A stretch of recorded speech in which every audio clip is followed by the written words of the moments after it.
Joining us now is Jonathan Davenport, I believe from Lance Lander's shop in Batesville, Arkansas. JD, I think back one time when Scott Bloomquist, this says a lot about you and him and your relationship and your time together in the sport. You're having that incredible run in 2015. And Scott pulls me aside at Florence Speedway after you'd won the North-South 100. You'd won everything in a row.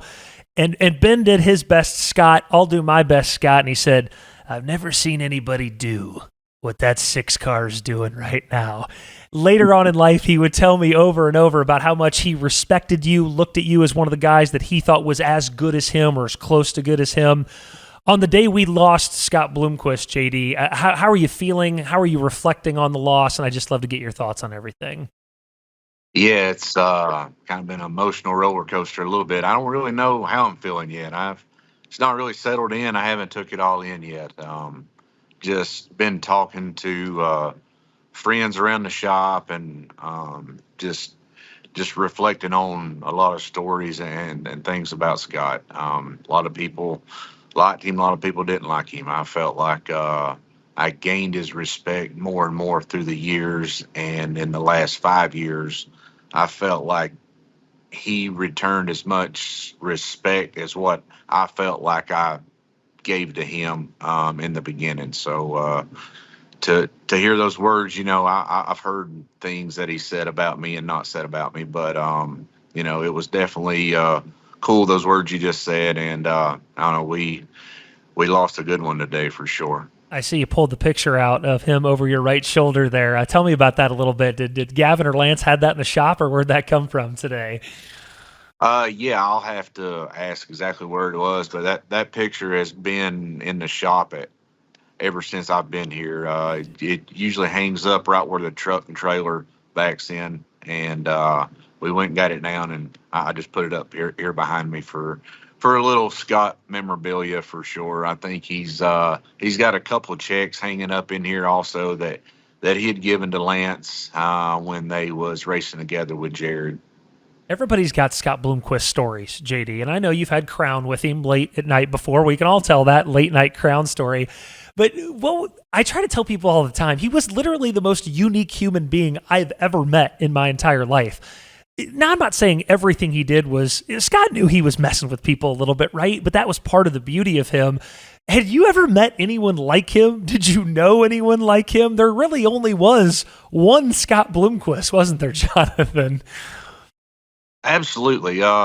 Unique is the perfect word for him. Like he was just unique. Like he was larger than life personality.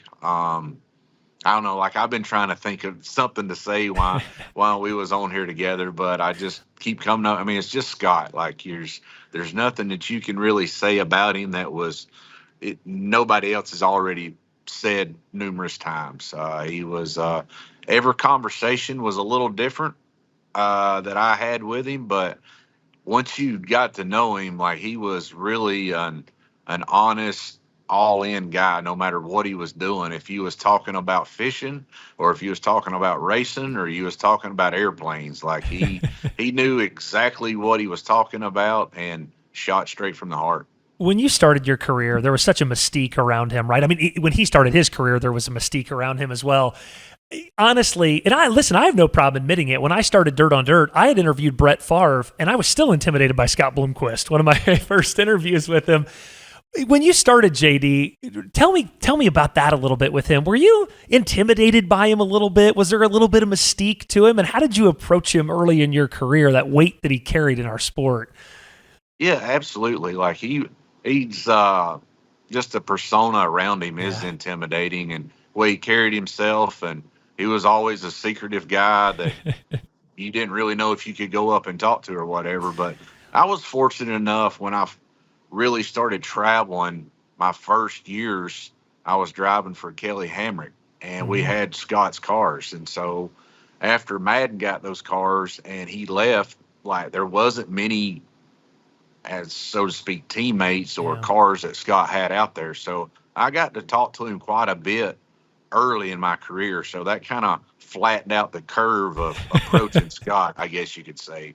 And, we went for a while not talking or whatever, not just because we got into it or I was mad. He was mad. He just done his own thing, and he just didn't talk to people. When he was at the racetrack, it was all about racing and winning, and that was it. He didn't care much about bullshitting to begin with. And but the more that I learned about him and the more I was around him, once you got through that layer, that persona that he put out, he was still a unique guy, but he was interesting to talk to and like to talk to people. What'd you learn from him? I'd imagine at some point, even as good as you are, there had to be something that you took from him in your career. Was there anything, JD?